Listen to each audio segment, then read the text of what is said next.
సింహాసనాలు కాదు, సర్వోన్నత. నమో వెంకటేశాయ, నమో వీర బ్రహ్మేంద్రాయ.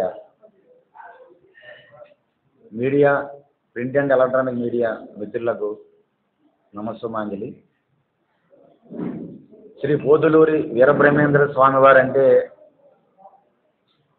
ఆ మహానుభావులకి పరిచయం అక్కర్లేదు. హిందూ సనాతన ధర్మాన్ని దేశ దేశాలు ఖండాంతరాల్లో ప్రచారం చేసినటువంటి మహానుభావులు. ముఖ్యంగా ఆ రోజుల్లో మత మార్పిళ్ళు జరిగే సందర్భంలో ముస్లింలు భారతదేశం మీద దాడులు చేసి నవాబులందరూ కూడా మన ఆంధ్రప్రదేశ్ అలాగే తెలంగాణ ఈ ప్రాంతాల్లో నవాబులు ఉండే పరిస్థితిలో హిందువులు ఎక్కువగా మతాంతరీకరణ జరిగే సందర్భంలో మహానుభావులు అడ్డుకట్ట వేసి మరి ఎన్నో సిద్ధులు చూపించి భవిష్యత్తు కాలజ్ఞానాన్ని చెప్పి ఎక్కడ ఏ సంఘటన జరిగినా కూడా తెలుగు వాళ్ళందరూ కూడా వారిని తలుచుకుంటారు. వీరబ్రహ్మేంద్ర స్వాముల వారు ఎప్పుడో చెప్పారని. అటువంటి మహిమాన్వితమైన పీఠం, జగద్గురు పీఠం. అలాగే ఆయన చేపట్టిన కార్యక్రమాలు ఒక పక్క ముస్లింలు కూడా వారిని అభిమానించి, అలాగే కమ్యూనిస్టులు కూడా వారు చేసేటువంటి కార్యక్రమాలు సామాజిక సమరసత, అందరినీ ఏకం చేయడం, అందరినీ కలపడం, ఇవన్నీ కూడా మనం శ్లాఘించవచ్చు. అటువంటి జగద్గురు పీఠం పరంపరగా పీఠాధిపతులు వస్తున్నటువంటి సందర్భంలో 2021లో మరి పీఠాధిపతిగా ఉండేటటువంటి మరి వీరభోగ వసంతరాయ మన వెంకటేశ్వర స్వామి గారు కాలం చేయడం, ఆ తర్వాత ఆ పీఠానికి పీఠాధిపతి తర్వాత లేకపోవడం, ఇవన్నీ సంఘటనలు మనం చూస్తూనే ఉన్నాం. ఈ సందర్భంగా మీ అందరినీ కూడా మేము కోరేది ఏమిటంటే మీడియా ద్వారా ప్రభుత్వాన్ని, దేవాదాయ శాఖని, అలాగే ధార్మిక పరిషత్తుని కూడా, భారతదేశంలో సహజంగా చాలా పీఠాలు ఉన్నాయి. చతురామ్నాయ పీఠాలు అంటారు. శృంగేరి పీఠం కానీ, లేకపోతే శారదా పీఠం శృంగేరి, అలాగే కంచిపీఠం కానివ్వండి, జగద్గురు పీఠాలు మన రాఘవేంద్ర స్వామి వారు పీఠం కానివ్వండి. అక్కడ పీఠాధిపతులు వారు బ్రతికి ఉంటుండగానే, జీవించి ఉండగానే తర్వాత పీఠాధిపతిని నిర్ణయిస్తారు. కానీ ఆ కోవలో మనం చూస్తే మన కంచిపీఠం కానీ, విధుశేఖరానంద భారత స్వామి గారు కానీ, అలాగే శృంగేరి పీఠానికి చెందినటువంటి ఉత్తరాధికారులు కానీ స్వామీజీలు నిర్ణయించి పీఠాధిపతులుగా వారు ఉండేటప్పుడే పట్టాభిషేకం చేయించేటటువంటి సాంప్రదాయం ఉన్నది. అలాగే మరి మన జగద్గురు వీరబ్రహ్మేంద్ర స్వామి వారి పీఠంలోనైతే ఇక్కడ వేరే సాంప్రదాయం, కుటుంబ కార్యక్రమాలు చేస్తూ గృహస్థాశ్రమ పీఠం ఇది. అందరూ కూడా కుటుంబాన్ని గడుపుతూ కూడా పీఠాధిపతులుగా నిర్ణయించారు స్వామివారు. ఆ సందర్భంలో మరి ఎక్కడేమో పీఠాధిపతి చనిపోయిన తర్వాత వారు కాలం చేసి సమాధి అయిన తర్వాత మరొక పీఠాధిపతిని నిర్ణయించడం జరుగుతున్నది. ఇటువంటి సందర్భంలో మరి మేము గతంలో ఏదైతే మన పీఠాధిపతి వారు కాలం చేశారో వారి కుమారులైనటువంటి వీరం భట్లు మమ్మల్ని ఆహ్వానిస్తే మేము జగద్గురు పీఠానికి మేము వెళ్ళడం జరిగింది. అక్కడ అందరితో మాట్లాడి పరిశీలించడం జరిగింది.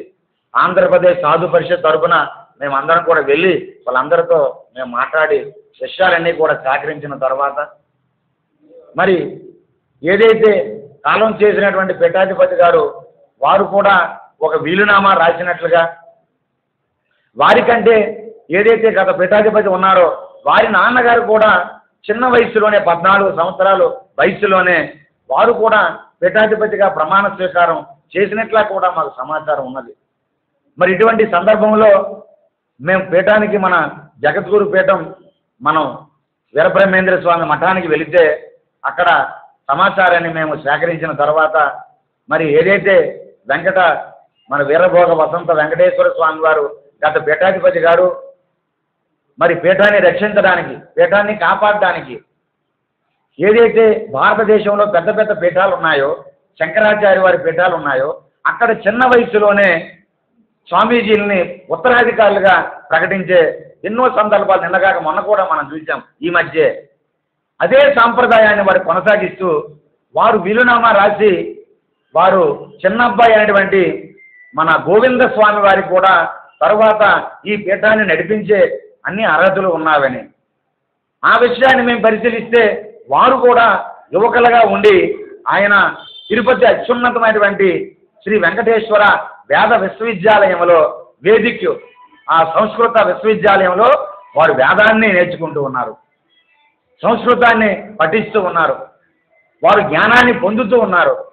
ఇటువంటి సందర్భంలో మరి ఇటువంటి యువకులని ఏదైతే మనకి పెద్ద పెద్ద శృంగేరి పీఠం కానీ, కంచిపీఠం కానీ, రాఘవేంద్ర స్వామి వారి పీఠం కానీ, అలాగే పూరి జగన్నాథ స్వామి వారి పీఠం కానీ, ఇటువంటి పీఠాలలో ఏ యువకులని యువ సన్యాసులని పీఠాధిపతులుగా ప్రకటించారో ఆ గురువులు అదే కోవలో మరి గోవింద స్వామి వారిని పీఠాధిపతిగా మరి వీలునామా రాసి ఉండడం మా దృష్టిలో కూడా వచ్చింది, మా పరిశీలనలోకి వచ్చింది.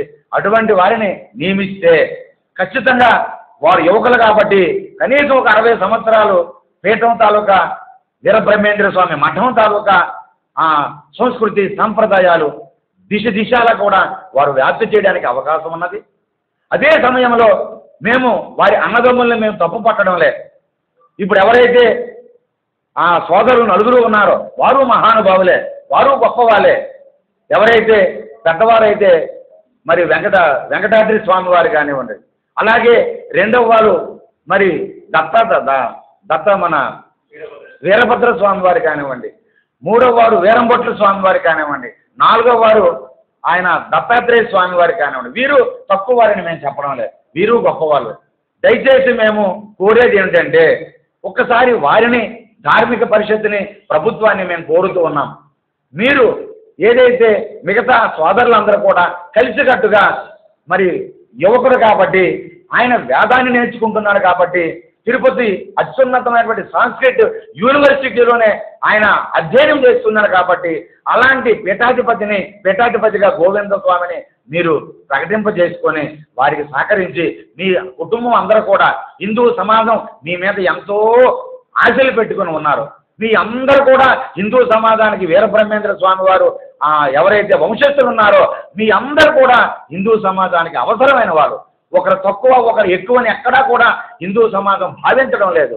కానీ యువకుడిగా ఉన్నాడు, సంస్కృతాన్ని అధ్యయనం చేస్తున్నాడు, వేదాలని అభ్యసిస్తున్నాడు కాబట్టి ఆయన ఉంటే మీరందరూ కూడా వయస్సులు మళ్ళిన వాళ్ళు వృద్ధాప్యంలోకి వచ్చారు కాబట్టి వారికి చేదోడుగా ఉండి మీరు కూడా కొన్ని బాధ్యతలు స్వీకరించి ఆయనకి చేదోడు వాదోడుగా ఉండి మీరు పీఠాన్ని ముందుకు తీసుకొని వెళ్ళి వారికి సహకరించాలని సాధు పరిషత్ తరఫున మేము విజ్ఞప్తి చేస్తున్నాం. గతంలో హైకోర్టు కూడా తీర్పు ఇచ్చేటటువంటి సందర్భంలో ఇప్పటికే కాలయాపన జరిగి 4 సంవత్సరాలు అవుతూ ఉన్నది.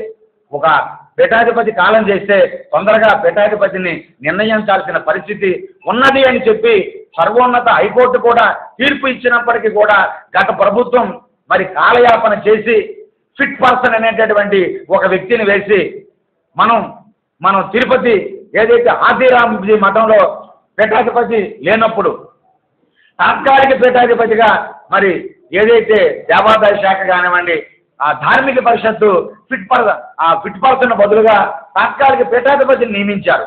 కానీ దీనికి భిన్నంగా మన బ్రహ్మేంద్ర స్వామి వారి మఠంలో ఫిట్ పర్సన్ అని చెప్పి 4 దఫాలుగా ఫిట్ పర్సన్ చేతిలో పెట్టారు.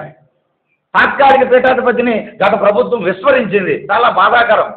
ఆ సందర్భంలో మరి ఆ గత పీఠాధిపతి వెంకటేశ్వర స్వామి వారి భార్యమని మహాలక్ష్మి గారు కోర్టుల ద్వారా 5 పర్యాయములు ఆర్డర్లు తెచ్చుకొని మళ్ళీ ఫిట్ పర్సన్ వేస్తే మళ్ళీ కోర్టుకు వెళ్ళి మళ్ళీ ఫిట్ పర్సన్ వేస్తే ఫిట్ పర్సన్ కాదు పీఠాధిపతి ఉండాలని ఆ అమ్మ కోర్టుకు వెళితే చివరికి 4 పర్యాయాలు ఫిట్ పర్సన్ తొలగించింది హైకోర్టు న్యాయస్థానం.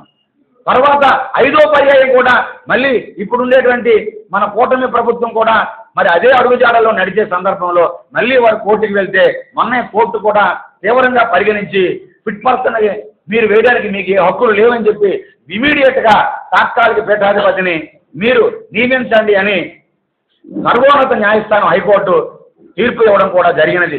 ఒక మహిళగా ఉండి మహాలక్ష్మి గారు ఒక ధర్మం కోసం పీఠాన్ని నిలబెట్టడం కోసం పీఠాధిపతి ఉండాలి, 4 సంవత్సరాలు పీఠం ఖాళీగా ఉండడం ఇది ధర్మానికి హిందువులకి మంచిది కాదని ఒక మహిళగా అమ్మగారు చేసిన పోరాటం సాధు పరిషత్ మేము చాలా అభినందిస్తూ ఉన్నాం. ఇటువంటి తరుణంలో మన కూటమి ప్రభుత్వం హిందూ ధర్మం మీద హిందుత్వం మీద ఎంతో విశ్వాసంతో హిందువుల అభిమానాన్ని చూడగూడి హిందువుల తరగా మన్నలను పొందుతూ కూటమి ప్రభుత్వం కూడా సముచిత నిర్ణయాన్ని ఈ సందర్భంగా తీసుకోవాలని స్వామీజీలు మాతాజీలు హిందువులందరూ కూడా గోవింద స్వామి యువకుడు యువ సన్యాసి ఆయన ఏదైతే దేశంలో పీఠాలన్నీ కూడా యువ సన్యాసులు ఉన్నారో ఈయన కూడా యువకుడు కాబట్టి ఖచ్చితంగా ఇటువంటి వాళ్ళని నడిపిస్తే పీఠాన్ని ముందుకు తీసుకువెళ్తారు. హిందూ సమాజంలో యువతరం ఎవరైతే ఉన్నారో ఈరోజు యువతరం ధర్మానికి దూరం అయిపోతూ ఉన్నారు, యువతరం పాశ్చాత్య వ్యామోహాలు పడిపోతూ ఉన్నారు. ఇటువంటి యువతరాన్ని ఆయన కూడా చదువుకునేటువంటి జ్ఞానవంతుడు కాబట్టి ముఖ్యంగా దారి తప్పిపోతున్నటువంటి యువతరాన్ని నిలబెట్టాలి అంటే నడిపించాలి అంటే ఖచ్చితంగా యువ పీఠాధిపతులు కావాలి దేశంలో ఏ పీఠం అయినా కూడా. అదే విధముగా వీరబ్రహ్మేంద్ర స్వామి వారి పీఠానికి అటువంటి గోవింద స్వామి లాంటి యువకులు పీఠాధిపత్యాన్ని కానీ ఇచ్చి వారికి అన్నదమ్ములు అందరూ కూడా దయచేసి మీ అందరూ సహకరించి పీఠాన్ని ముందుకు తీసుకువెళితే ఖచ్చితంగా మన ఉభయ తెలుగు రాష్ట్రాలలో మళ్ళీ పీఠం తాలూకా పూర్వ వైభవం నిలబడుతుంది. కోట్లాది హిందువుల ఆక్రందనలు, కోట్లాది హిందువుల ఆత్మాభిమానాలు ఖచ్చితంగా అవన్నీ కూడా గర్వముగా నిలబడతారు. హిందూ ధర్మానికి ఎంతో సేవ చేసిన వాళ్ళు అవుతారని ఈ సందర్భంగా మేము మరీ మీడియా ముఖంగా ధార్మిక పరిషత్ని అలాగే ప్రభుత్వాన్ని కూడా దేవాదాయ శాఖ అధికారులను కూడా ఈ సందర్భంగా మేము మరీ కోరుతున్నాం. ఇది మా విజ్ఞప్తిగా స్వీకరించి ఇది మేము చాలా ప్రాంతాల్లో మేము తిరిగాం. చాలామంది పీఠాధిపతులతో, చాలామంది మఠాధిపతులతో, చాలామంది గొప్పవాళ్ళతో మేము కూర్చున్నాం. అన్ని సంఘాల తాలూకా ధార్మిక సంస్థలు విజ్ఞులతో మేము మాట్లాడాం. ఆ అభిప్రాయాన్ని మేము చెప్తున్నాం. దయచేసి ఆ గోవింద స్వామి గారి తాలూకా అన్నయ్యలు ఎవరైతే ఉన్నారో మీరు కూడా మీ వంతుగా గోవింద స్వామికి సహకరించి ఆయనకి పీఠాధిపత్యాన్ని అప్పచెప్పి మీరు కూడా తక్కువ వాళ్ళేమీ కాదు. హిందూ సమాజం మిమ్మల్ని కూడా సగౌరవంగా మిమ్మల్ని మేము గౌరవిస్తూ ఉన్నాం. మీ అన్నదమ్ములు కూడా వయస్సులో మీరు పెద్దవాళ్ళు, రేపో మాపో మనందరం కూడా వెనక్కి వెళ్ళిపోయే వ్యక్తులు మనం. మళ్ళీ ఒక 60 సంవత్సరాలు ఈ పీఠాన్ని ఎటువంటి వివాదాలు లేకుండా మళ్ళీ మరొక వివాదం, మళ్ళీ మన తర్వాత 60 సంవత్సరాలు వచ్చినటువంటి మనలో ఎవరైనా ఉన్నా మళ్ళీ రేపు పీఠాధిపత్యం సమస్య రాకూడదని విశాలమైన భావనతో మీరు కూడా అర్థం చేసుకొని ఖచ్చితంగా గోవింద స్వామికి మీరు పీఠాధిపత్యానికి మీరే దగ్గరుండి మీ అందరూ కూర్చొని మాట్లాడుకొని ఒక అవకాశాన్ని ఇవ్వాలని, ధార్మిక పరిషత్తు కూడా ఇక్కడ యోగ్యత, ఒక పీఠాన్ని నడిపించాలంటే యోగ్యతను కూడా మనం పరిశీలించాలి. అలాగే పరంపరగా ఈ పీఠాన్ని ముందుకు తీసుకొని వెళ్ళి హిందూ సనాతన ధర్మాన్ని ప్రచారం చేయాలంటే ఎవరు యోగ్యులు, ఎవరు అర్హులు, ఇది కూడా చాలా ముఖ్యమైన విషయం అని ధార్మిక పరిషత్ పెద్దలకు కూడా మేము సాధు పరిషత్ తరఫున మేము విజ్ఞప్తి చేస్తున్నాం. హిందూ సమాజం తాలూకా అభిప్రాయాన్ని మీ అందరూ పరిగణలో తీసుకొని చక్కగా ఒక ముందు సముచితమైన నిర్ణయాన్ని తీసుకొని గత ప్రభుత్వంలో చేసిన తప్పిదాలని మీరు సరిదిద్ది హిందూ ధర్మానికి, హిందువులకు, పీఠానికి, వీరబ్రహ్మేంద్ర స్వామి మఠానికి మంచి గౌరవ ప్రఖ్యాతులు, పేరు ప్రఖ్యాతులు మన ధార్మిక పరిషత్ పెద్దలు నిర్ణయం తీసుకొని హిందువులందరూ గర్వించే విధముగా, హిందువులందరూ స్వాగతించే విధముగా కోట్లాది మంది వీరబ్రహ్మేంద్ర స్వామి వారి అభిమానులు, వారి తాలూకా ఆత్మీయులు, వారి తాలూకా శిష్యులు, వారి తాలూకా ఫాలోవర్స్ ఎవరైతే ఉన్నారో వాళ్ళందరూ ఆనందించేటట్లుగా దయచేసి ధార్మిక పరిషత్తు యువకుడైనటువంటి గోవింద స్వామి వారికి అవకాశాన్ని ఇచ్చి వారి అన్నదమ్ములను అందరినీ కూడా చక్కగా ఒక్కొక్క బాధ్యతలు కూడా అందులో అప్పచెప్పి హిందూ ధర్మాన్ని నిలబెట్టాలని, పీఠానికి పూర్వ వైభవాన్ని తీసుకురావాలని ఈ సందర్భంగా మీడియా ముఖంగా మేము మరీ కోరుతున్నాం. నమో వెంకటేశాయ, నమో వీరబ్రహ్మేంద్ర రాసినటువంటి లాయర్ గారు కానీ ఆ వీలునామాను కానీ పరిశీలించి వాటిపైన కోర్టు వీలునామాను పరిశీలించమని చెప్పినప్పటికీ కూడా గతంలో ఆ పరిశీలన కనీసం నోచుకోలేదు. ఆ వీలునామా బయటికి ఏముందో కూడా చెప్పలేదు, కనీసం ఆ విషయాన్ని ప్రకటించలే బయటికి. కోర్టు చెప్పినప్పటికీ కూడా అది గతంలో జరిగిన తప్పిదాలు, గతంలో కొన్ని తప్పిదాలు జరిగాయి కాబట్టి సమస్య జటిలం అయిపోయాయి. ఆ రోజే కూర్చొని పెట్టి సమన్వయం చేయగలిగితే ఈరోజు ఆ పరిస్థితి లేకపోయింది. అవునండి, మహాలక్ష్మి గారే వెళ్ళారు. మహాలక్ష్మి ప్రభుత్వం వచ్చేటప్పుడు ఫిట్ పర్సన్ మళ్ళీ నియమిస్తే మీకు ఏ హక్కు ఉన్నది? ఫిట్ పర్సన్ మీరు వేస్తారు, మేము తొలగిస్తున్నాం, ఖచ్చితంగా 6 వారాల్లో మీరు తప్పనిసరిగా తాత్కాలిక పీఠాధిపతిని ధార్మిక పరిషత్ నిర్ణయించండి అని మొన్నే కోర్టు తీర్పిచ్చింది హైకోర్టు. కాబట్టి ఈ తరుణంలో దయచేసి మనం ఈ ధర్మంగా ఆలోచించి ధార్మిక పరిషత్తుని మరీ ఈ విషయంలో సముచితమైన నిర్ణయం తీసుకొని పీఠాన్ని తరతరాలు కనీసం 50-60 సంవత్సరాల ముందుకు తీసుకెళ్ళినటువంటి యువతరం చదువుకునే విజ్ఞత ఉండాలి, శాస్త్రజ్ఞానం ఉండాలా, పాండిత్యం ఉండాలా, సంస్కృతం తెలిసేది ఉండాలా. ఇవన్నీ కూడా యోగ్యుడు గోవింద స్వామి. అలాగని మిగతా వాళ్ళు తక్కువగా మేము మాట్లాడటం లేదు, వాళ్ళు గొప్పవాళ్ళే, వాళ్ళ అన్నదమ్ములు అందరూ గొప్పవాళ్ళే. కానీ వృద్ధాప్యంలో వయసురీత్యా 60 సంవత్సరాల దగ్గరికి వచ్చిన వాళ్ళు శాస్త్రజ్ఞానము ఇవన్నీ కూడా అర్హతలు ఉండాలి. వాళ్ళు తక్కువగా మేము మాట్లాడటం, వాళ్ళు గొప్పవాళ్ళు, వాళ్ళు మహాత్ములే. కానీ ఒక పీఠాన్ని నడిపించాలంటే ఉండే అర్హతలన్నీ కూడా గోవింద స్వామికి ఉన్నాయి. ఇది మా వినతి, మా విజ్ఞప్తి చిన్నవారైన గోవింద స్వామికి ఉన్నాయి. కాబట్టి దీన్ని మేము పరిగణలో తీసుకొని చెప్తున్నాం. మన మిగతా విషయం మన భవిష్యత్తు తెలియాలంటే అది మనుషుల భవిష్యత్తు కావచ్చు, సమాజం భవిష్యత్తు కావచ్చు, దేశాల భవిష్యత్తు కావచ్చు, ఇవన్నీ తెలియాలంటే ప్రపంచవ్యాప్తంగా మనందరం ముందుగా గుర్తు తెచ్చుకునేది పోతులూరి వీరబ్రహ్మేంద్ర స్వామి వారు. ఆయన ఇచ్చిన భవిష్యత్తు జ్ఞానమే ఈరోజు కూడా ప్రపంచవ్యాప్తంగా ప్రామాణికంగా ఉంది. మన దురదృష్టం ఏంటంటే అలాంటి వీరబ్రహ్మేంద్ర స్వామి వారి పీఠం, ఆ పీఠం భవిష్యత్తు ఏంటనేది 4 సంవత్సరాల నుంచి ప్రశ్నార్థకంగా ఉంది. ప్రపంచ భవిష్యత్తునే చెప్పిన పీఠానికి ఆ పీఠం భవిష్యత్తు ప్రశ్నార్థకంగా ఉండడం 4 సంవత్సరాల నుంచి ఏమాత్రం ఆమోదయోగ్యం కాదు. కాబట్టి దీని మీద వెంటనే ప్రభుత్వం నిర్ణయం తీసుకోవాలి. ఫిట్ పర్సన్స్ కాకుండా శాశ్వతంగా పీఠాధిపతిని నియమించాలి. అలాగే ధార్మిక పరిషత్తు, ఈ ధార్మిక పరిషత్తు విషయానికి వచ్చేసరికి గతంలోనూ సరైన ధార్మిక పరిషత్తు లేదు. ఏదో మంత్రి గారు, దేవాదాయ శాఖ మంత్రి గారు, ఒక 3 ఆఫీసర్లు, వీళ్ళే ధార్మిక పరిషత్తుగా కొనసాగి దానివల్ల ఏం జరుగుతుందంటే వాళ్ళు కూడా ఒక ఆఫీసర్ని వేసేయడం, అక్కడ ఎవరో ఫిట్ పర్సన్ అనో ఇంకోటనో ఏదో రకంగా ఎవరో ఒకరిని తాత్కాలికంగా పెట్టేసి అది వాళ్ళకు అనుకూలంగా వ్యవహారాలన్నీ నడిచేలాగా గత 4 సంవత్సరాల నుంచి నడుస్తుంది. ఆ పీఠం అనేది హిందూ పీఠం, అది ఏ ఆఫీసర్ల కోసమో మంత్రుల కోసమో ప్రభుత్వాల కోసమో ఏర్పాటు చేసిన పీఠం కాదు. కాబట్టి అక్కడ పీఠాధిపతి ఉంటేనే హిందూ ధర్మానికి అనుకూలంగా కార్యక్రమాలు జరుగుతాయి. ఆ దేవాలయం అభివృద్ధి ఆగమ శాస్త్రం ప్రకారం జరుగుతుంది. కాబట్టి ఇవన్నీ జరగాలంటే ఖచ్చితంగా అక్కడ పీఠాధిపతిని ఇమ్మీడియట్గా నియమించడం అవసరం. కోర్టులు చెప్తున్నా కూడా ఎందుకని ఫిట్ పర్సన్స్ తోటి మీరు కాలక్షేపం చేస్తున్నారు, ఇది హిందూ సమాజానికి స్పష్టం చేయాల్సిన పరిస్థితి ఉంది ఇప్పుడు. ఎందుకని కోర్టులు చెప్తున్నా సరే మాటి మాటికి ఫిట్ పర్సన్లు వేస్తూ పీఠాధిపతుల్ని నియమించకపోవడంలో ఎవరి స్వార్థం ఉన్నది? అక్కడ ఎవరైనా ఆ పీఠాన్ని అప్రతిష్ట పాలు చేసే ప్రయత్నం చేస్తున్నారా? పీఠంలో వ్యవహారాల్ని వాళ్ళకు అనుకూలంగా మార్చుకునే ప్రయత్నాలు చేస్తున్నారా అన్న డౌట్ ఇప్పుడు హిందూ సమాజంలో ఉంది. సో ఈ డౌట్లన్నీ క్లియర్ చేయాలంటే ప్రభుత్వం పూర్తిగా బాధ్యత వహించి పూర్తి స్థాయిలో ధార్మిక పరిషత్తుని నియమించి పూర్తి స్థాయిలో అక్కడ పీఠాధిపతిని నియమించాల్సిన అవసరం ఉన్నది. కోర్టు మార్గదర్శకత్వాలని ఖచ్చితంగా అమలు చేయాల్సిన అవసరం ఉంది. విద్యానాం దక్షిణామూర్తయే నమః. శ్రీ పోతులూరి వీరబ్రహ్మేంద్ర స్వామి నమః.